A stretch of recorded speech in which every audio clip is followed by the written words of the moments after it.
está descrito que como uma noiva aguarda o seu marido, assim deverá ou estará a igreja esperando o noivo. E eu estava meditando sobre isso e me veio ao coração uma festa de casamento.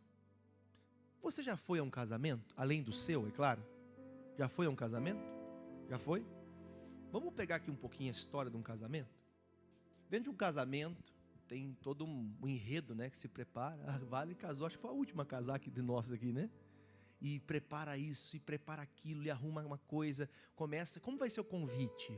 Onde vai ser o local? Sabe? Aquela preocupação de agradar toda aquela quantidade de pessoas, agradar tudo que está acontecendo ali, há todo um cuidado, não há um cuidado?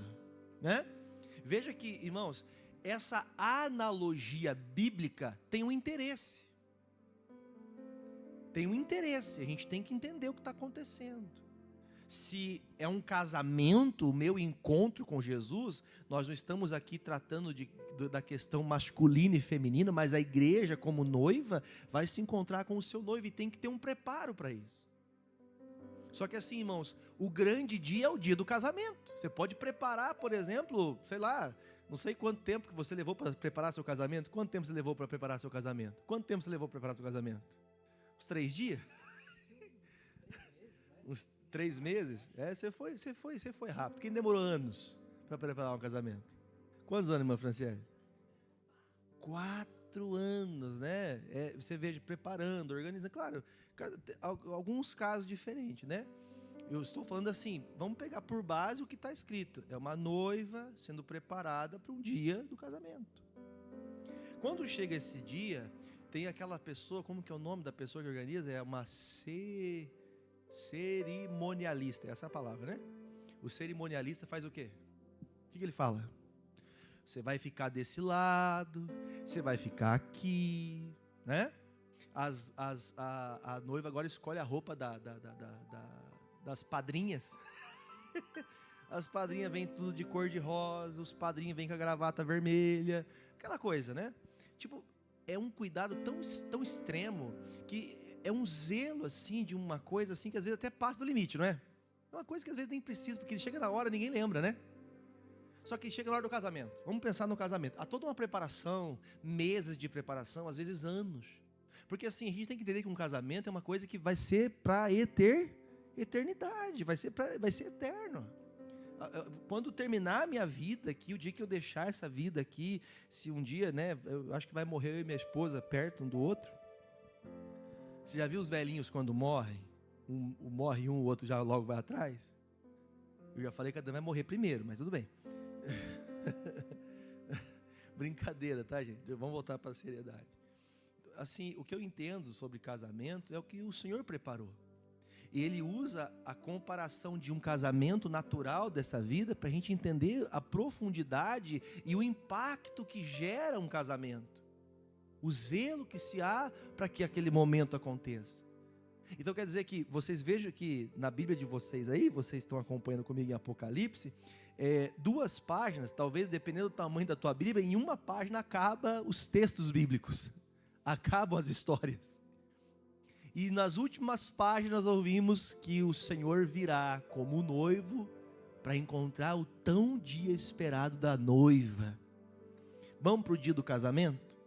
No dia do casamento, a noiva, eu já ministrei casamento, já ministrei no casamento, já estive no casamento. No dia é mais ou menos assim, todos estão, né? Ai, tem que se arrumar, não pode chegar atrasado. Não vamos chegar atrasado depois da noiva, né? Pelo amor de Deus. Vamos lá, e se arruma aquela coisa. A mulher passa, né, o dia de spa, e se arruma aquela coisa. Claro que eu estou falando assim, não que todos têm que fazer igual, né? Mas naquele dia chega na hora de entrar na igreja, tem aquela coisa, ó, você fica para lá, você vai para cá. Aí está a criança com uma, como é que fala? Como é a criança que entra com a aliança? Aio. Ixi, deu ruim. É aquela criança que entra com a aliança. Esqueci o nome, cadê as irmãs aí me ajudar? Pagem. A daminha. Aí a daminha criança, não quer ficar com o vestido, está apertada a meia calça, não quer entrar. Ele, mas você tem que entrar, eu paguei R$800 nesse vestido. É ou não é? Você tem que entrar, eu não vou. A criança entra. Todo mundo, ai que linda. A criança está lá com ódio de estar ali, né? Aí entra, né? E nisso entra o noivo. Perceba uma coisa, irmão, o noivo entra. A única pessoa que fala, ai que lindo, é a mãe. Ninguém está interessado se o noivo é gordo, magro, alto, baixo. Ninguém está interessado se o corte, o corte style do noivo. Ninguém está interessado no noivo. Ninguém está interessado. Não é verdade? É ou não é verdade? Ninguém, porque qual que é a expectativa de quem vai no casamento? Por quê? Eu quero ver como vai ser o penteado. Eu quero ver se o véu vai ter 35 crianças segurando, porque tem 5 quilômetros. Né? Não é assim, gente? Né? Olha que vestido lindo de pérolas preciosas. Mal sabe que é tudo, né, aquelas bolinhas que você compra para colocar na geladeira. Mas há um cuidado, né, gente? Há uma brincadeira assim, mas o noivo entrando, ninguém lembra dele. Ninguém, a não ser o pai, a mãe, né? E alguns ali que falam, puxa, ó, venceu, né? Mais um sofredor. Aí o noivo fica ali, ó. Por que o Senhor compara a igreja dele como uma noiva e ele como um noivo? Nós vemos muitas pessoas usando o termo de que a noiva de Cristo, a noiva de Cristo. Claro que é uma terminologia muito linda, a noiva de Cristo, olha que bonito. Quem faz parte da noiva de Cristo? É a igreja de Cristo, é a noiva de Cristo. É a noiva do Senhor. Mas você nota, como eu falei para vocês, nós temos dificuldade de assimilar algumas coisas a Deus, ou as coisas de Deus, se nós não tivemos uma vivência nessa na nossa vida. Talvez, por exemplo, para alguns falar que pai é pai, Deus Todo-Poderoso, é difícil quando você não teve uma referência de pai dentro de casa, é difícil. Você tem aquela, sabe, aquele paizão que você pode confiar. Então assim, veja que os comparativos, a analogia de Deus nessa explicação para nós, nesse entendimento eu estou exatamente como naquele dia, porque num casamento, pode ser que você não queira ir, mas você fala, eu vou para não fazer desfeita. Só que para não fazer desfeita, o que você faz? Você compra a melhor roupa, você vai alugar a roupa, você paga lá às vezes o preço que era para comprar uma nova, mas de muquirana você, né, acaba alugando. Não é assim às vezes, irmão? Se você procurar, às vezes você paga mais barato que se você fosse alugar. Mas a pessoa tem o cuidado, nem que não vai ser para mim ficar o resto da vida, mas eu vou comprar uma roupa e entrar nessa festa bonito. Eu quero entrar bem trajado. Eu quero estar bem nessa festa. Aí quando a noiva entra, né, irmão? Aquela coisa bonita, todo mundo, ai que linda! Só que o noivo está aguardando ali, ó, há muito tempo. Então perceba que a noiva de Jesus, ela é importante. Vamos trazer agora para aqui dentro da igreja. A noiva é a igreja, certo? É a igreja, são os membros. Eu vejo hoje muito esse número de pessoas dizendo, eu não preciso de igreja, eu não preciso congregar, eu sou a igreja, né? Eu não preciso de ninguém.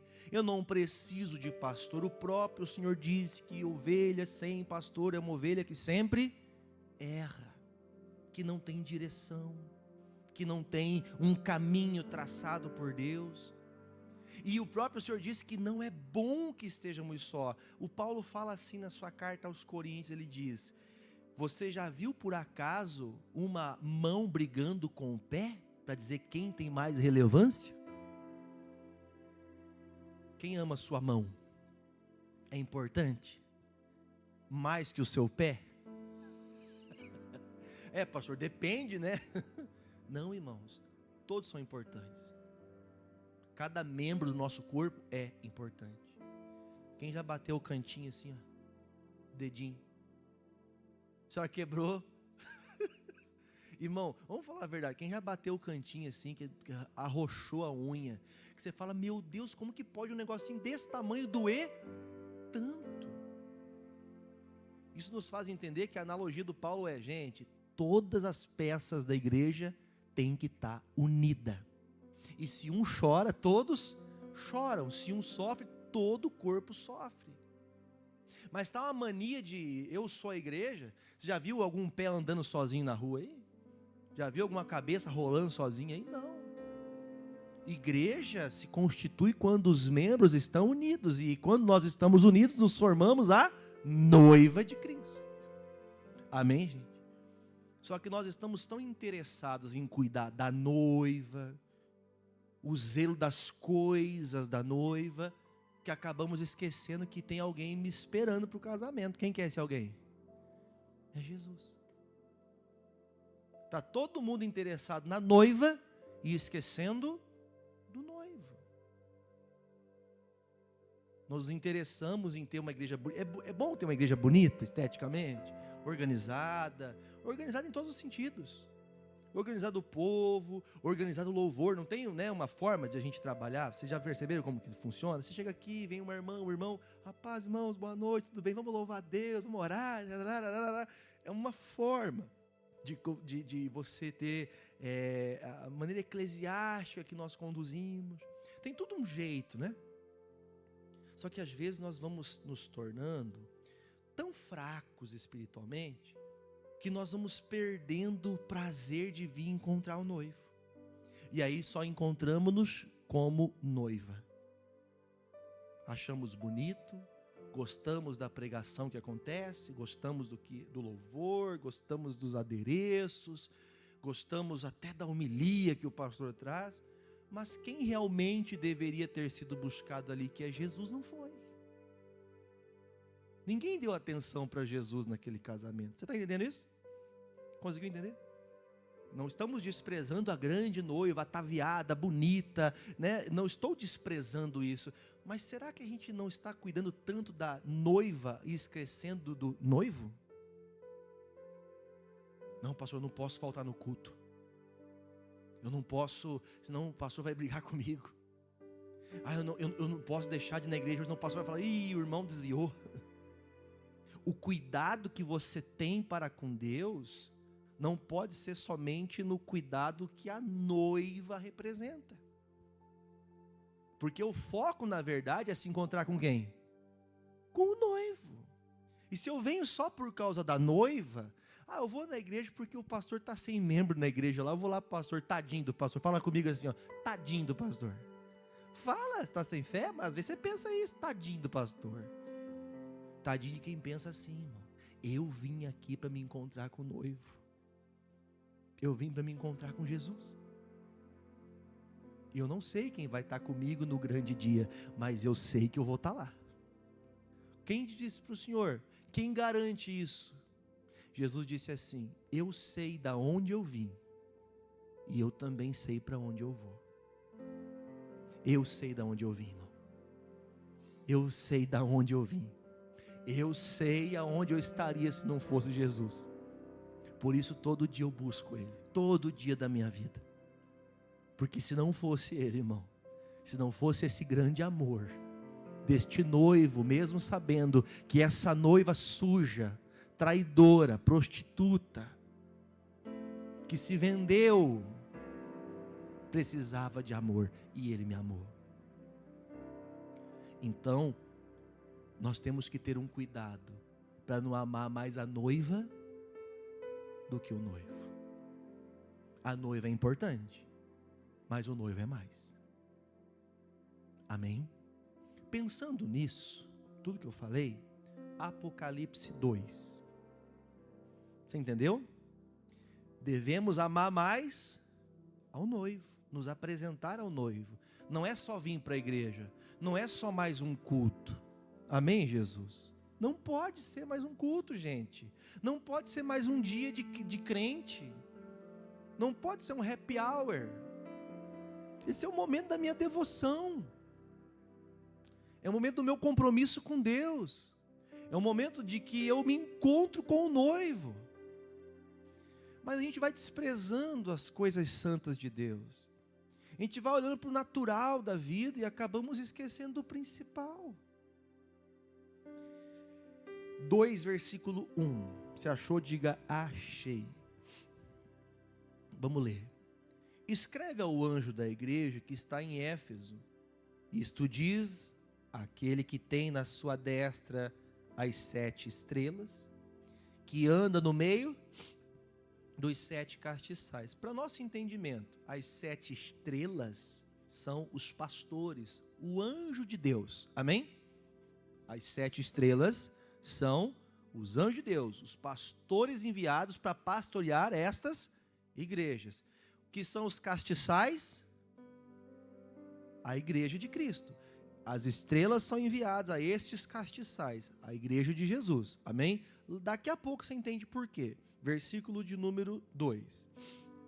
E eu sei as tuas obras. Olha para o pastor. O Senhor sabe as tuas obras. Ele sabe cada uma das suas obras. Você já parou para pensar nesse texto? Deus sabe tudo sobre mim. Ai, pastor, eu não estou orando esses dias porque está uma correria a minha vida. Aí ele olha para você 3 horas com o celular na mão por dia. Aí ele olha para você dizendo que você não tem tempo para poder ter meia hora. Irmão, vamos falar a verdade. Sabe aquele tempo que você tira com Deus, assim, que é tão gostoso?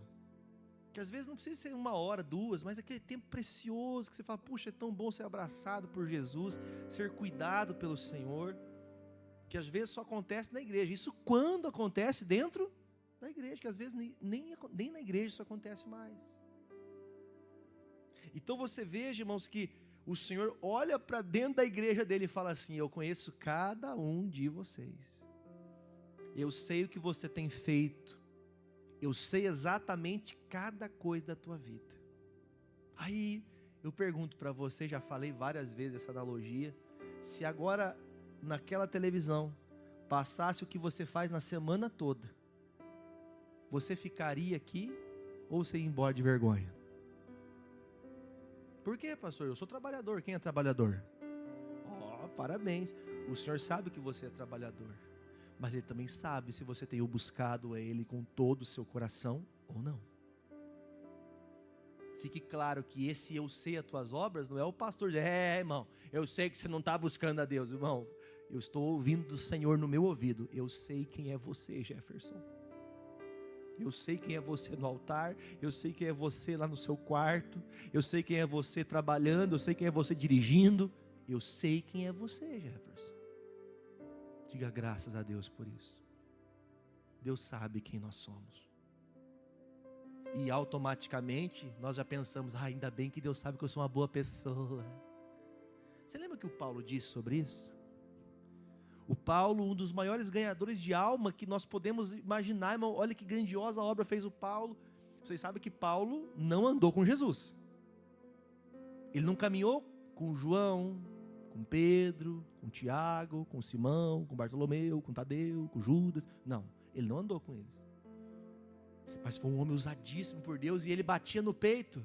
Irmão, essas igrejas que nós estamos falando são igrejas que o Paulo passou colocando a pedra fundamental, pregando o evangelho, ganhando as pessoas, e essa igreja cresceu.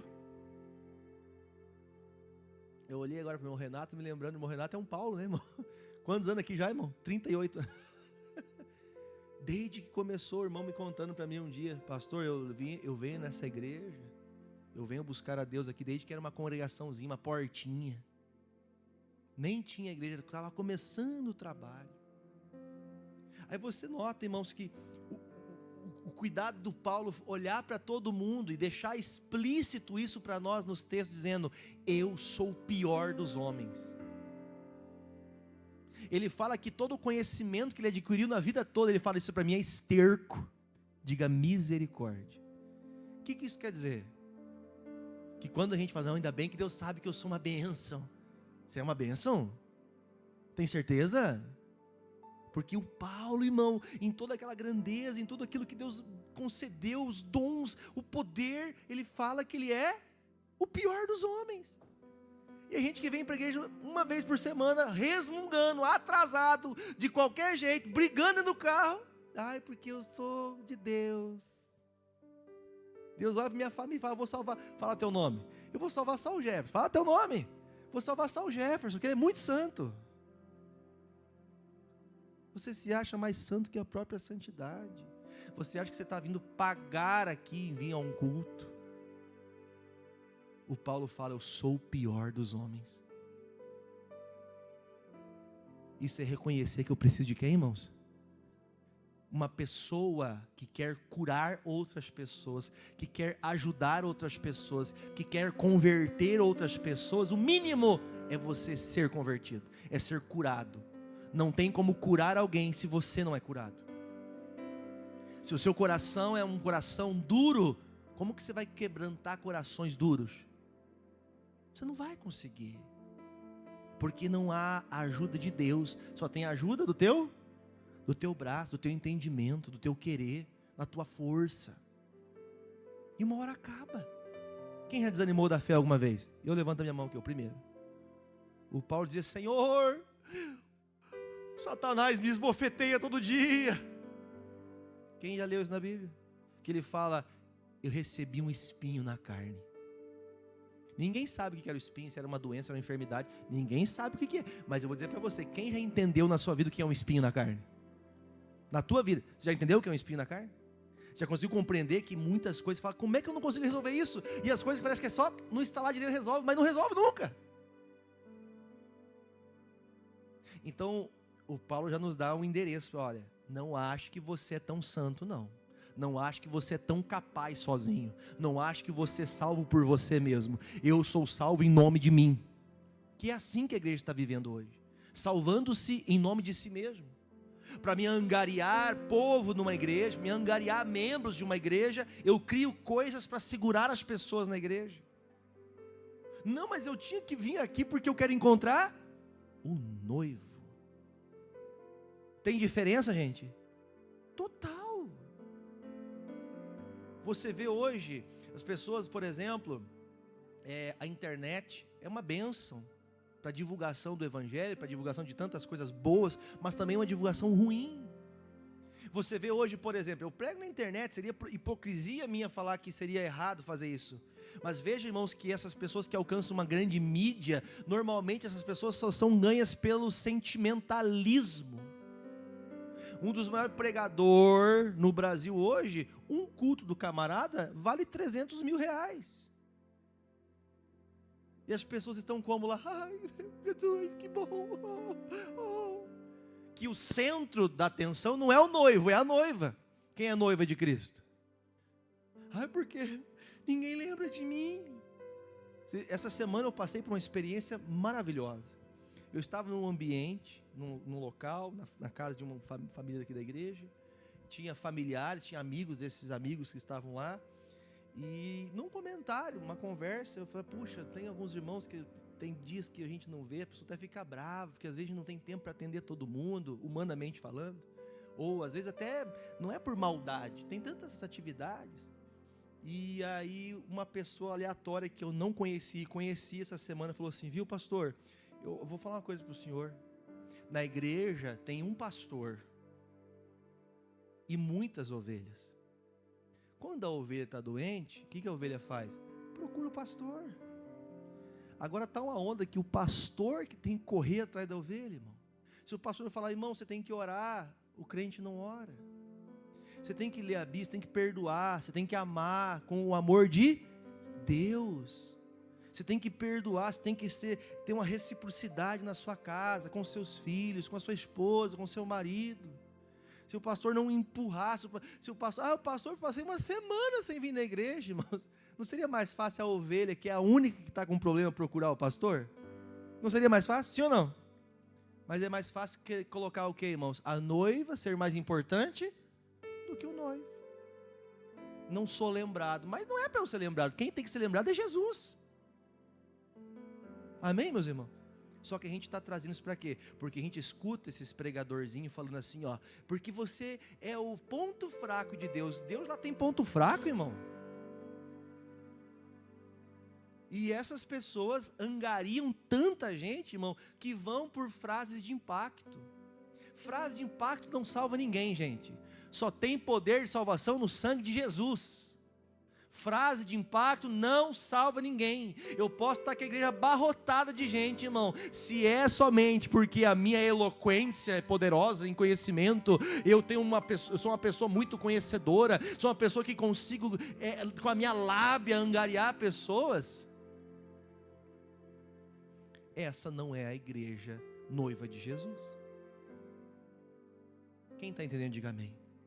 Então a gente tem que tomar um cuidado, para a gente não chegar, não, eu sei as tuas obras, né? Ah, dá bem, eu sou de Deus, eu não faço nada de mal para ninguém. Quer ver? Eu quero que você me responda.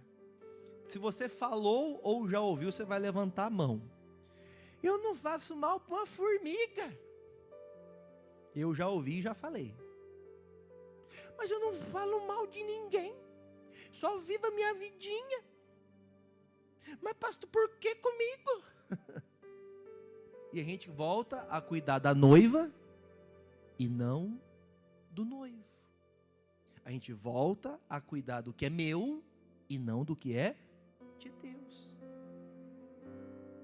A nossa ideia não pode estar em mim. Esse eu sei as tuas obras nos faz entender, Jesus sabe quem eu sou de verdade.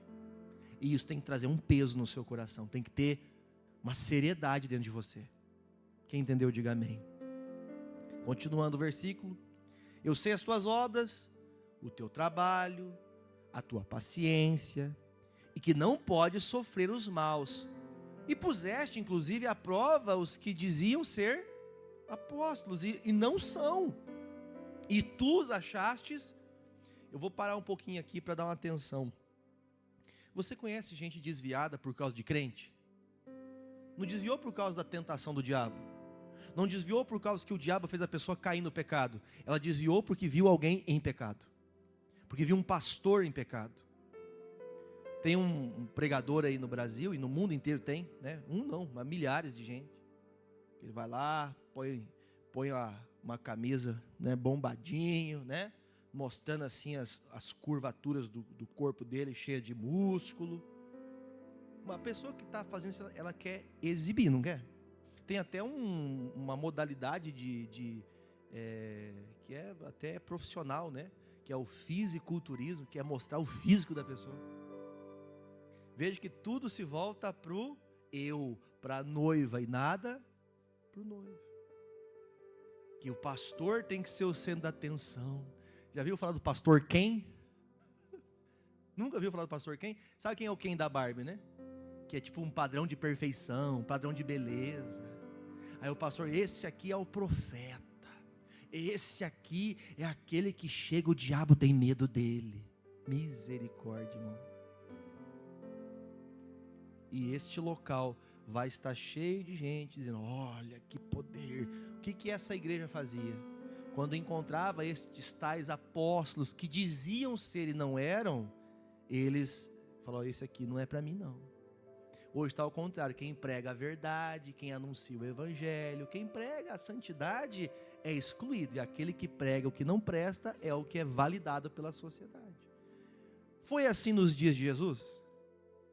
Se não fosse, ele não tinha sido pregado na cruz e morto. Foi nos dias dos apóstolos? Foi nos dias da igreja primitiva? É assim hoje? E por que hoje é tão mais pesado para a gente? Porque a proporção é muito maior.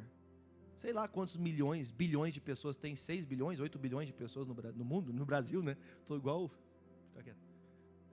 Tem gente que gosta de aumentar um pouco o número do Brasil, né? 200 milhões de crianças morrendo de fome, não morre mais. Cuidado, gente. A gente tem que ter uma polidez no nosso coração de entender, puxa vida, eu tenho um pastor chamado Jesus Cristo, ele não mente para mim, ele não me engana. Mas pastor, eu já vi pastor que rouba o dízimo, a oferta. Tem gente desviada por causa disso, gente? Tem ou não tem? Tem. Mas essa igreja de Éfeso era uma igreja que, se você, vamos falar a verdade, até esse versículo você não queria participar dessa igreja? Quem queria participar dessa igreja? Quem não queria estar nessa igreja? Eu sei tuas obras, sei a tua paciência, e você não suporta o que é errado. Parabéns para nós.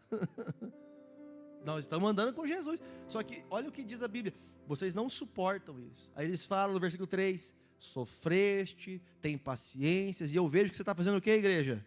Trabalhando pelo meu nome. E outra coisa, mesmo trabalhando pelo meu nome, você sabe que quanto mais alma você ganhar, ainda vai faltar muito. É ou não é? Quanto mais você fizer, ainda vai faltar muita coisa para fazer. E isso gera um cansaço? Olha para o pastor: você já cansou de Deus alguma vez? Não responda para mim, mas lá no seu coração. Às vezes você cansou de Deus. Porque você só vem encontrar a noiva. Você não encontra o noivo faz um tempo. Quando você cansa de Deus, que é mais ou menos como se você, por exemplo, você acostumasse com alguma coisa. E tudo que vira um costume, a gente acaba ficando até uma coisa banal. Se tornou uma coisa costumeira. Igual um casamento. Um casamento, a intimidade, cada dia que passa, ele aumenta. Eu tenho 20 anos de casado. E nesse tempo, irmãos, eu com certeza absoluta, se minha esposa tivesse que ela podia falar, tanto eu quanto ela mudamos muito. Porque nós fomos entendendo, cada vez conhecendo mais o outro, cada vez mais próximo, cada vez uma intimidade maior, cada vez eu sei. Irmãos, quem é casado faz tempo sabe o que eu estou falando. Quem é casado novo está aprendendo, né? Mas e também tem entendimento. Mas os que estão casados há mais tempo, aí, uns 3, 4, 5, pelo menos 10 anos aí, você deve perceber que tinha coisas que você queria muito que o cônjuge fizesse, que você nem espera mais. E não é porque essa pessoa não, é porque é o jeito da pessoa, você tem que aprender a adaptar-se naquela situação. Você vai tendo uma intimidade tão grande que você começa a entender o desejo daquela pessoa, você conhece as vontades que ela tem, não é verdade? Eu sei as vontades da minha esposa, eu sei o que ela gosta, eu sei que o tipo de perfume que ela gosta, eu sei que tipo de roupa que ela gosta de usar, eu sei do que ela não gosta que fale, e às vezes eu falo só para pegar no pé. Você já fez isso ou não? Quem já alfinetou alguém? Olha para mim, você já alfinetou? Já ou não? Cuidado com essa linguinha, hein? A linguinha tem uns espinheiros às vezes que machucam, hein? A língua tem uma peçonha mortal. Então, o texto nos faz entender: você está trabalhando para mim e mesmo assim você não cansa. Louvado seja Deus por essa igreja. Agora, se o seu trabalho, o seu amor, sua dedicação, o seu tempo tem sido para você motivo de você ficar cansado, sabe? Ser empurrado, você tem que vir porque se você não vir, você talvez, se eu não for, meu filho vai se desviar. Você já desviou faz hora, irmão, faz hora. Se eu não for, meu marido vai me cobrar, se eu não for, minha esposa vai me cobrar, se eu não for, o pastor vai me ligar. Se cansou de Deus, irmão. Você pode cansar do pastor, pode ou não pode? Pode ou não? Poxa, não cansa de mim não, pô. Eu amo vocês. Você pode cansar do pastor, você pode cansar de tanta coisa, mas não se canse de Deus. Porque o dia que você se cansar de Deus, você vai parar de fazer aquilo que agrada ao Pai. Aí você vai pensar na noiva: eu vou na igreja porque tem que ir na igreja. É tipo empresa, quem bate cartão na empresa? Quem bate cartão? Você bate cartão? Tem que bater cartão, né? Quem já viu alguém ir trabalhar na empresa, bater o cartão e não fazer nada? Conhece gente assim ou não? Que fala assim: vou nada. Tem até um pessoal que fala como que é o funcionário orquídea. O orquídea vive no vaso. Cria até uns jargões, que quer dizer, a pessoa sempre está dando um nozinho, está sempre, fugindo. Esse é o tipo de crente que às vezes está acontecendo hoje. Pode ser você. Pessoa que não consegue olhar para Jesus com um olhar de santidade, que não vê santidade. Irmão, de verdade, para mim esse microfone aqui me faz ter um peso de santidade, irmão. Eu não posso falar de mim aqui. Eu não posso falar de mim no sentido de colocar o meu eu à frente do eu de Deus. Quando você senta nessa poltrona, você entende que você não pode estar cansado para sentar nela? E eu não estou dizendo do corpo físico, que você pode cansar, né? Eu só não acho normal você ficar o dia inteiro em casa, no domingo de noite, sem fazer nada e estar cansado de Deus. Assistir 55 séries, saber o nome dos atores, o nome dentro do filme e o nome verdadeiro da pessoa, e você não sabe quem foi Balaão. Você não sabe quem foi Timóteo. Antigamente falavam, crente não assiste novela, mas hoje você maratona Netflix e não tem capacidade de pegar a sua Bíblia. Para você encontrar quem mesmo? O noivo. Encontrar Jesus. Então até aqui você vê, olha, essa igreja não está cansada de Jesus. Eles amam Jesus. Amém, irmãos? Aí vem a palavra que vem aquele, soquinho no rim. Versículo 4. Eu tenho, porém, contra ti, que deixaste o teu primeiro amor. Você já parou para pensar, irmãos, que peso é você ouvir que Deus está contra você? Olha para o pastor aqui, irmão. Você já pensou isso? Deus fala assim, eu tenho algo contra você, olhando de dedo na tua cara. Eu tenho algo contra você. O que é que o senhor está contra mim? Você não me ama como você me amava antes. Você não me busca como você buscava antes. Você não se interessa mais por mim como antes você se interessava. Você não me busca em oração como você orava antes. Você não medita na minha palavra. Quem já chorou com as páginas da Bíblia aberta? Já chorou assim, Deus, eu precisava dessa palavra, aleluia. Você já não me busca mais. Agora eu penso, pastor, olhando para essa igreja, só tem um versículo contra essa igreja, mas tem tanta coisa boa. Quem lembra da palavra de Mateus 16 que fala que um pouco de fermento leveda toda a massa? Quer dizer que se eu estou um pouco desviado, eu estou inteiro desviado. Você entendeu, irmãos? Se eu estou um pouco distante, eu estou completamente distante. Porque Jesus disse, ou é sim, ou é não. Ou eu estou aqui, ou eu não estou aqui. Quem já veio no culto que você não estava dentro do culto? Você nunca veio? Eu já preguei não estando no altar, irmão. Como que você fala que nunca fez assim? Tem aquele culto que você vem que você está ali, mas você não está ali. E quando eu falo isso para você, eu não falo com alegria não. Eu falo porque eu preciso melhorar. Está aqui, irmãos. Eu sei de todas as coisas boas, eu sei a tua vida, mas eu estou contra você. Aí eu paro e penso, todas as vezes que Deus se levantou contra alguém na Bíblia, como que foi o fim dessas pessoas? Como que foi o fim dessa sociedade, desses países? Como que foi o fim desses exércitos que se levantavam contra Deus? Fala para mim, me ajudem. Irmão, eles foram exterminados, foram destruídos. Todos os que Deus está contra, irmão, não prospera, não vai para frente, não cresce, não melhora.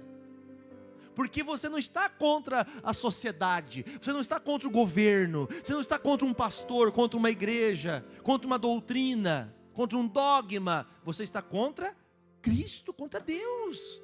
Tem alguém que possa vencer ao Senhor? Nunca houve e nunca haverá alguém tão poderoso quanto o meu Deus. Então eu tenho que me apresentar a Ele, crendo que Ele é esse Deus poderoso. E quando eu começo a desprezar o Senhor, Ele fala, você não me ama como antes. Por que nós não evangelizamos? Porque não estamos dispostos a falar de Jesus para todo mundo. Você para com um pastor para conversar, ele pode conversar vários assuntos, mas em algum momento a palavra vai entrar em ação. Você pode estar em algum momento que você está com alguém de Deus, irmão. Se esse alguém é de Deus de verdade, em algum momento ela vai ser levada a falar de Deus. Porque a pessoa que é de Deus, ela vive para Deus o tempo todo. Deus é o foco da vida dela. Evangelizar, ganhar alma, converter, é o foco do coração. Quando você aceitou Jesus, quem de vocês, quando aceitou Jesus, queria falar de Jesus para todo mundo? Falar para a mãe, para a avó, para o tio, cachorro, vamos para a igreja. Todo mundo. Porque você tinha entendimento no seu coração que bom é estar livre. Quem quando se batizou se sentiu livre assim? Livre, eu sou livre. Eu sou salvo. Esse sentimento é tão gostoso, irmão. Só que os anos foram passando e essa igreja fez o quê, irmão? Perdeu aquele amor verdadeiro. A Bíblia sempre compara, né? A igreja como a noiva, o noivo, a intimidade tem que se aproximar cada vez mais. Temos que conhecer cada vez mais de Deus. Só que a gente acha que sabe muito. A gente acha que é muito conhecedor. E acabamos sendo prepotentes, arrogantes, ignorantes. E desprezamos a vontade de Deus. O Senhor está falando para nós: vocês são uma boa igreja. Vocês cuidam de coisas que eu amo. Mas vocês, o principal, vocês não estão cuidando. Vocês não estão cuidando da vida espiritual de vocês. Você viu que ter paciência, você tem, como que exerce paciência? Quando alguém, ou alguma coisa, ou uma situação que faça que eu tenha paciência. Ah, pastor, outra pessoa nesse caso explodiria, mas não, eu tenho paciência que eu tenho o Espírito Santo, amém? Deus me guarda, eu não explodo nesses momentos, porque Jesus está comigo, eu sei o que eu tenho que fazer. Só que veja mais uma vez, o noivo está esquecido. Eu posso estar cuidando da noiva, eu posso estar zelando da noiva, mas se o noivo não for a base fundamental, você é só mais um religioso. E aí vai ser um problema para nós. Por quê? Eu vou ter que apresentar-me a Deus no último dia. Eu vou ter que apresentar a Deus o meu pastoreio dentro da minha casa. Porque o pastor não é o pastor do altar. O primeiro pastor, o sacerdote é onde, homens? Cadê os homens? Casa. Começa em casa. As irmãs, as pastoras, as sacerdotisas começam a pastorear onde? Em casa. O zelo, o cuidado, o apreço. Vamos lembrar do casamento? Como que a gente se arruma para vir? Cadê as irmãs que vai para o casamento e maquia? Maquia. Hã? Não tem? Irmão, pode ver. Veja as fotos de status, de zap. Você fala, você pega a foto do Nata aqui, tem uma coisa estranha aí, tem uma maquiagem, tem um, como é que fala? É o Photoshop aí, né? Porque a pessoa quer se apresentar como? Bonita. Claro que eu tô mostrando para você que essa igreja tinha tantas qualidades, só que o ponto que eles estavam errando destruía todas as qualidades. Você pode ter muitos pontos. Pastor, fala comigo aí, ó. Fala comigo. Eu não faço mal para uma formiga. Mas você não ama o noivo. E isso invalida todo o resto. Mas pastor, eu nunca fui fofoqueiro. Cai a língua. Você está entendendo, irmão, que a questão aqui é você querer fazer algo para a noiva e não para o noivo. A noiva é importante? É, desde que ela esteja guardada na palavra de Deus. Versículo 5. Aí ele chama a atenção. Aqui ele exorta a igreja. Lembra-te, pois, de onde caíste. Olha para o pastor. Quando que a gente tem que lembrar de algo? Me ajudem, assim. Quando a gente tem que lembrar de algo? Quando eu esqueci. Quando um erro nosso se torna corriqueiro, quando um erro nosso se torna algo que eu aceito aquilo, é algo que eu já faço algo comum na minha vida, aquilo já se tornou comum. Então o que o Senhor fala? Lembra onde você caiu, hein? O que é a queda da gente, irmãos? É aquele lugar que você ficou olhando para o pastor, olhando para a igreja. Tem gente, lembra que Jesus falou? Quem não cai num pecado acaba caindo em outro. Você condena o pecado que o outro cometeu, mas você acaba cometendo outro em outro lugar, em outro sentido, em uma coisa totalmente diferente. Mas pecado, irmão, não tem distinção. Pecado é pecado. Ele fala, lembra onde você caiu. Ah, pastor, eu acho que eu parei um pouco de amar Jesus depois que eu perdi minha mãe, meu pai. Gente, pelo amor de Deus, não tenho intenção nenhuma de machucar ninguém. Depois que eu perdi alguém que eu amava. Peraí, mas quem que nós amamos e aguardamos? É o noivo, é Jesus. Então, se a minha vida baseia-se no amor que eu tenho pelo meu irmão Natanael, eu quero conviver com ele a vida toda, mas vamos dizer que eu morra, né? Eu ia falar que se você morreu, né? Você ia ficar bravo. Puxa vida, não vou mais para a igreja, meu pastorzinho morreu, meu pastorzinho não existe mais. Então, ele já não devia nem estar tocando aqui, porque ele não estava aqui por Jesus, ele estava por causa do pastor, por causa da congregação. O que o Senhor fala?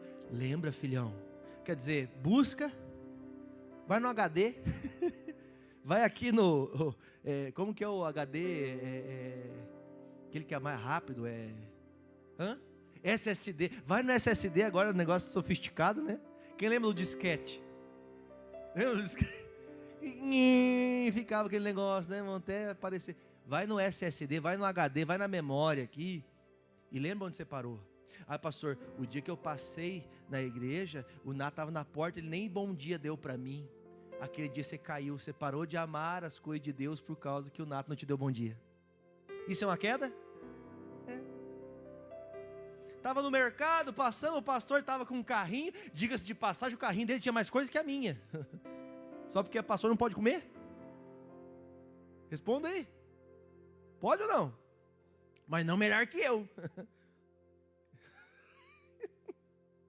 Ai, gente, as pessoas se apegam a coisas tão pequenas e esquecem do mais importante que é Jesus, irmão. Lembra onde você caiu. Pastor, eu caí quando eu comecei a olhar demais para os erros dos outros. E isso foi me desanimando e eu comecei a me cansar de fazer a obra de Deus, porque eu vejo tanta gente fazendo mal feito, então também vou fazer do meu jeito, água com açúcar. Antigamente não era assim? Qual que era o remédio em casa? Dá dor, água com açúcar. Dá uma tremedeira, água com açúcar. Tentar remediar uma coisa, irmão, sem nem saber o que é o problema. O que o senhor fala? Você tem que lembrar onde você parou. Lembra que você orava? Lembra aquele respeito que você vinha para o culto? Gente, eu vou para a igreja. Fala, eu vou para a igreja. Fala, eu vou para a igreja. Tem que ter um temor para você falar isso. Tem que ter um respeito no seu coração.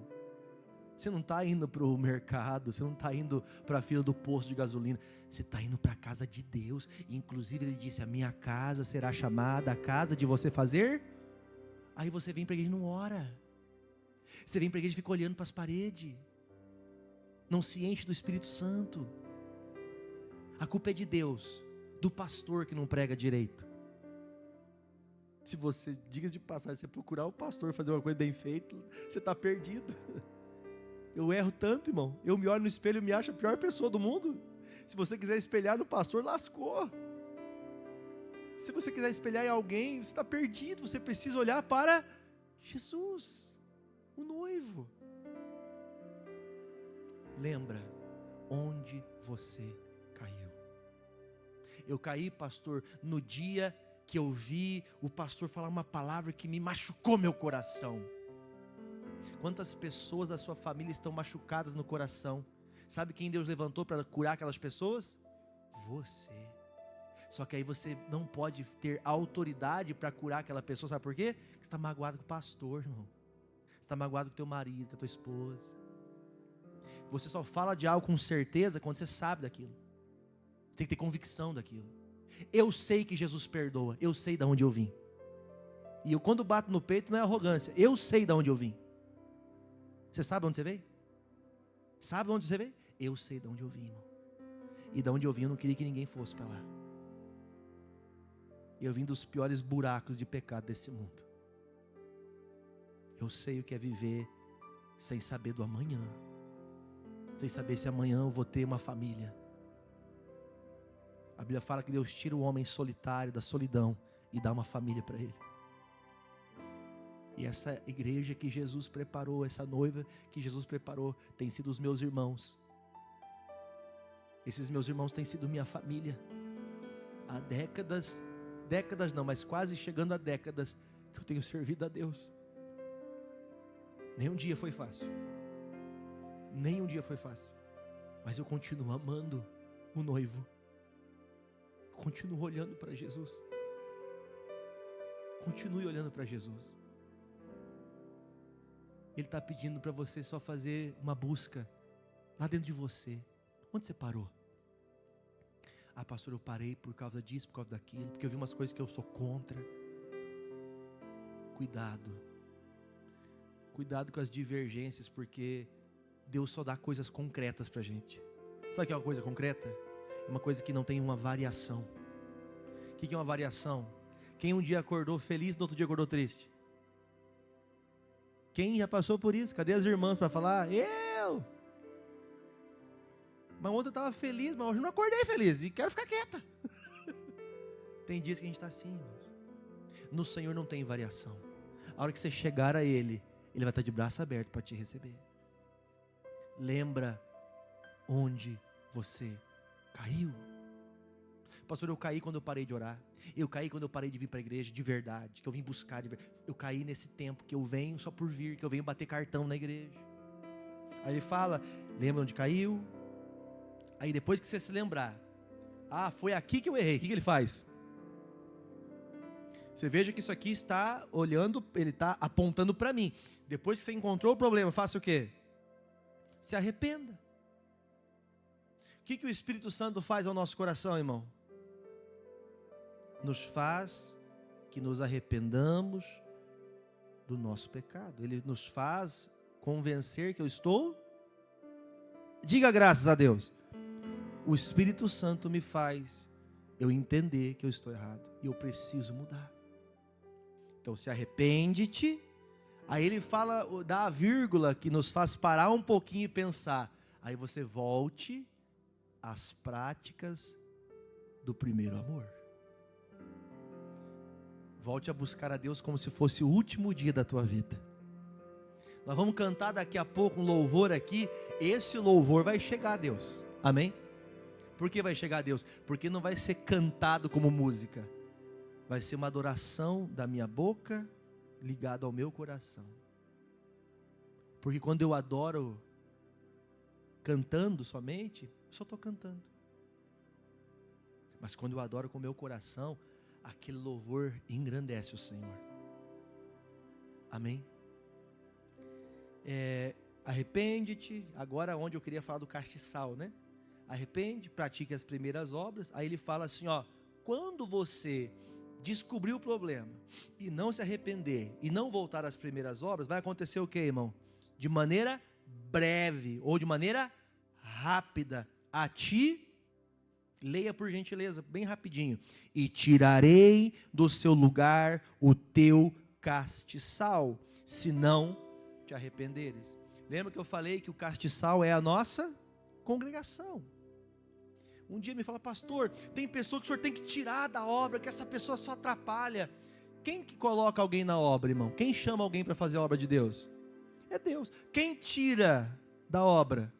Não é o pastor, irmão. A pessoa vai se afastando porque ela se afastou do pastor ou de Deus? Se afastou de Deus.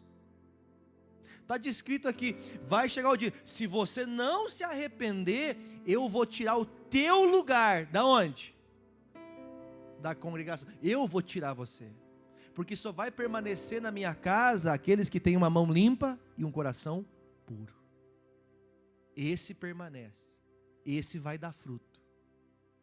Um galho somente gerado, fortalecido na videira, vai dar fruto. Já viu árvore assim, que você vê uma árvore cheia de galhos e uma só produz? Já viu coisa assim? É um exemplo para a gente entender, irmãos. Quem está ligado e absorvendo a força da videira, que é Jesus, você vai dar fruto. Os anos vão passar, você vai crescer. Seus filhos serão viçosos. Seus filhos serão bênção. Você vai olhar para a tua história e falar, eu deixei um legado de Deus no coração dos meus filhos. No coração da minha esposa, ela sabe que do lado dela tem um homem de Deus. Do lado do meu marido, ele sabe que aqui tem uma mulher que serve a Deus. Amém, igreja? Por isso, ele fala, cuidado, porque eu posso tirar o teu castiçal. Eu posso tirar a igreja que você ama. Lembra que eu falei? Cuidado, para não amar mais a noiva do que o noivo. A noiva é importante, muito, mas o noivo é mais.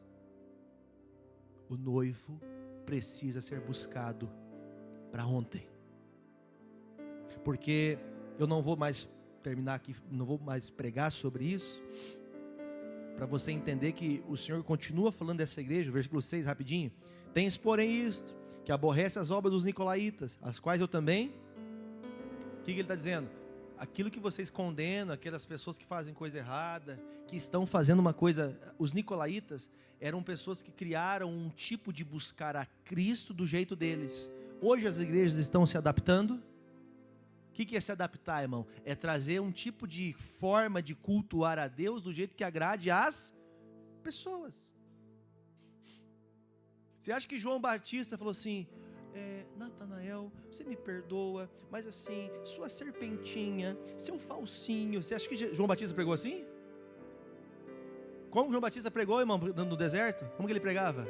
Raça de víboras, vocês estão fugindo da ira de Deus. E as pessoas: eu preciso de Jesus, se arrependia, se convertia, se as águas, se tornava filho de Deus. Às vezes, irmãos, nós estamos sempre dispostos a ouvir: ai, eu não senti amor nessa pregação. Quem é pai ou mãe aí?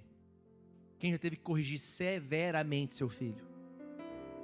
E olha, diga-se de passagem, o pai e a mãe que não corrigem seus filhos, muitas vezes tem que ser severo.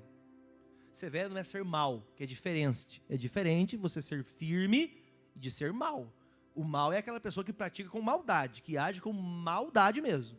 Mas ser firme é como a Bíblia fala: o pai só vai repreender o filho que ele ama.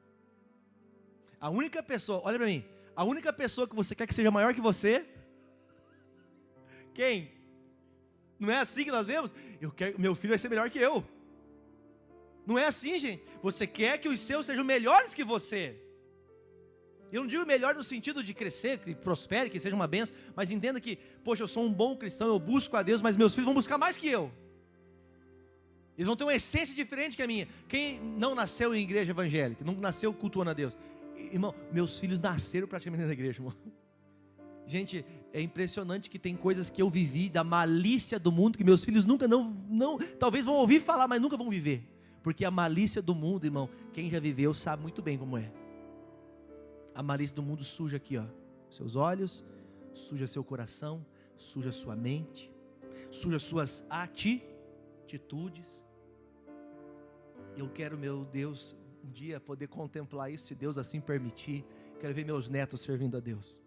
Não sei se os meus bisnetos vão também, se eu vou ter essa oportunidade, mas eu quero poder ver um legado, porque esse é o propósito de Deus para uma família, irmão. Se a minha vida não for para engrandecer o noivo, trabalhar para a igreja é em vão. Viver para que a igreja seja bonita e não me apresenta a Deus como um homem santo de verdade, em vão será todo o trabalho que faço. Porque Jesus disse assim, ó: se vocês um dia chegarem diante de Deus e falarem: Senhor, eu expulsava demônios, Senhor, eu curava pessoas, Senhor, eu era da igreja do pastor. O Jefferson eu conheço, mas eu não sei quem é você não. Eu conheço tua mãe que orava, conheço teu pai que orava, mas você não, você eu não conheço. Aparta de mim. Duro ouvir isso? É duro ouvir isso? Dói ou não dói ouvir um negócio desse? Não é melhor então a gente lembrar onde a gente caiu e voltar a praticar as primeiras obras? Voltar ao primeiro amor? Eu não vou falar. A tela está funcionando aí? Está funcionando? Põe para mim, por favor, aí, Mateus 19, 16. Nós vamos agora ler esse texto. Eu não vou pregar, mas eu vou ler com você, você vai entender. Mateus 19, 16. Diz assim: e eis que, aproximando-se dele, um jovem disse: bom mestre, que farei para conseguir a vida eterna? E ele disse: por que me chamas bom? Não há bom senão um só. Se queres, porém, entrar na vida, guarda os mandamentos. Disse ele: quais?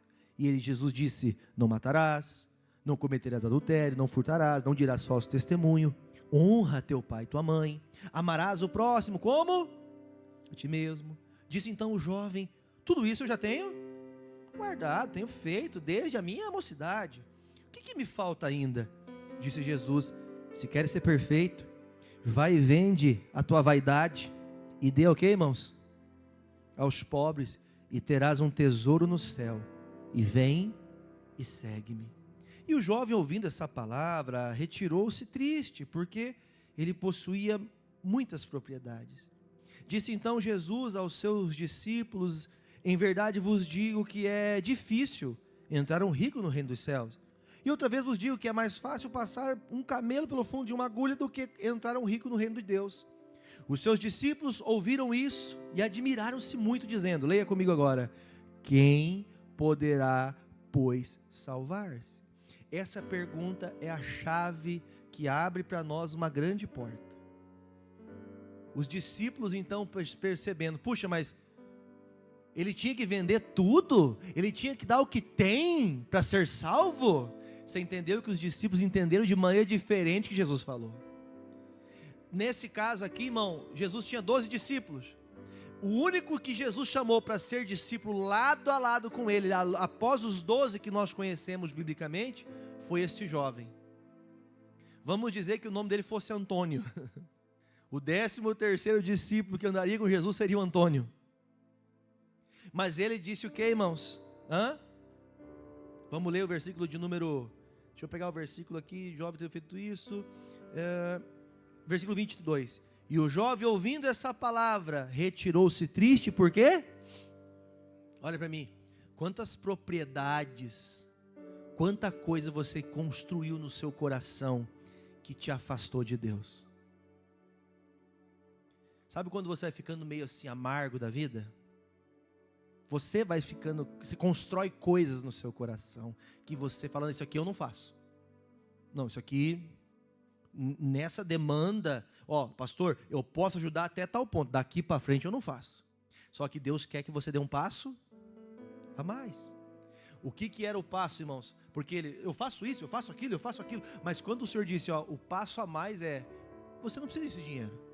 Porque Jesus encontrou que a raizinha do probleminha do coração dele era o amor ao que ele tinha, ao carro, à profissão, ao dinheiro, aos benefícios. É fácil você poder falar, pastor, eu moro numa casa abastada, glória a Deus que você tenha e cresça cada vez mais. E se você não tivesse isso, você continuaria servindo a Deus? Quem lembra ano passado, nós oramos aqui na igreja, a senhora estava no Rio Grande, né, mano, ano passado? Estava no Rio Grande ainda, né? Quem lembra de nós orando aqui? Gente, quantas vezes nós oramos aqui, Deus, protege essas pessoas que perderam todas as casas, perderam tudo que tinha. Será que nós continuaríamos, Deus não me protegeu? Você acha que tem gente que fez isso? Você acha ou não acha? Eu não tenho dúvida. Que deixam de amar a Deus porque perderam alguma coisa. Se você perdesse tudo que você tem hoje, tudo, você continuaria amando a Deus? O noivo acima de tudo que um dia você teve? Pastor, eu não sei, e que não aconteça isso, mas Jesus disse, você tem que deixar tudo isso, quer dizer, você não pode amar mais o que você tem, você não pode amar nada além de mim. É essa a palavra, aí que chamou a atenção, os discípulos, mas espera aí, tem que dar tudo? Aí os discípulos fazem essa pergunta, viu, Senhor, como que alguém vai se salvar desse jeito? Quer dizer, como que um homem pode se salvar? A resposta é, que lindo isso aqui, gente. Versículo 26. E Jesus, olhando para eles, disse-lhes, para qualquer homem, antes, hoje e sempre será, para qualquer homem, isso é impossível, mas a Deus, tudo é possível. É possível Deus salvar você. É possível o Senhor Jesus salvar a tua família, a tua mãe, aquela pessoa que te maltratou. Tem gente que não tem boa referência de casa. Aquele marido duro, aquele amigo, aquele primo, aquela pessoa maldosa. Para nenhum homem é possível alcançar a salvação por si mesmo. Mas em Cristo nós podemos, gente. Por isso, arrepender-se é o caminho que te faz voltar para Jesus. Arrependa dos seus pecados, arrependa dos seus maus caminhos e volte para o Senhor Jesus. Vamos aplaudir o Senhor? Se você que está em casa escutar isso agora e sentir de Deus que é para você, venha. Preste atenção. Preste atenção, preste atenção, preste atenção. Domingo que vem é Santa Ceia. Amém? Nós vamos passar estes próximos 7 dias nos consagrando, nos preparando para encontrar o noivo. A noiva vai passar a semana preparando-se para encontrar o noivo. Quando você chegar na igreja semana que vem, vai estar tudo bem bonito, como um casamento. Amém, gente? Tudo bem diferente. Vai ser o casamento da noiva com o noivo. Mas você vai se preparar, você vai jejuar essa semana. Eu não estou obrigando, mas aqueles que querem andar juntos vão jejuar, vão orar, vão tirar tempo para Deus. Tem 3 cultos na semana, segunda, quarta e sexta. Pastor, para mim me aproximar, eu vou vir mais na igreja. Vem os 3 cultos. Segunda, vem a quarta, vem a sexta. Se esforce. Pastor, eu não consigo. Se esforce. Eu não quero o teu corpo físico aqui dentro, eu quero que você venha buscar. Quinta-feira, 7h30, tem o quê? Oração, intercessão. Vai junto com o pastor. O pastor chamava para vir na igreja, as pessoas não vinham porque é muito culto, é muito difícil, é longe. Aí o pastor faz oração na internet, a pessoa não assiste. Não vai junto para orar com a gente. Quinta-feira, oração. Mas eu vou me preparar, porque domingo vai ter um baita casamento aqui, irmão. Quem entendeu, diga amém. Se prepare. Vai ser lindo.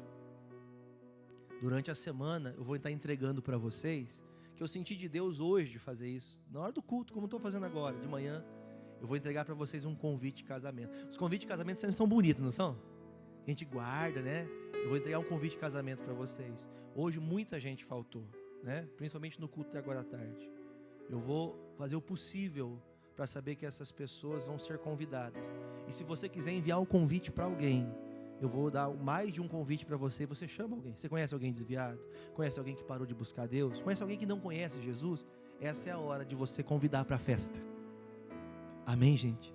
Agora, é uma consagração. Lembre que para poder voltar às primeiras obras, o primeiro é saber onde você caiu e se arrepender. Aí começa novamente aquela alegria de estar com o noivo. Quem entendeu, diga amém. Curve a cabeça.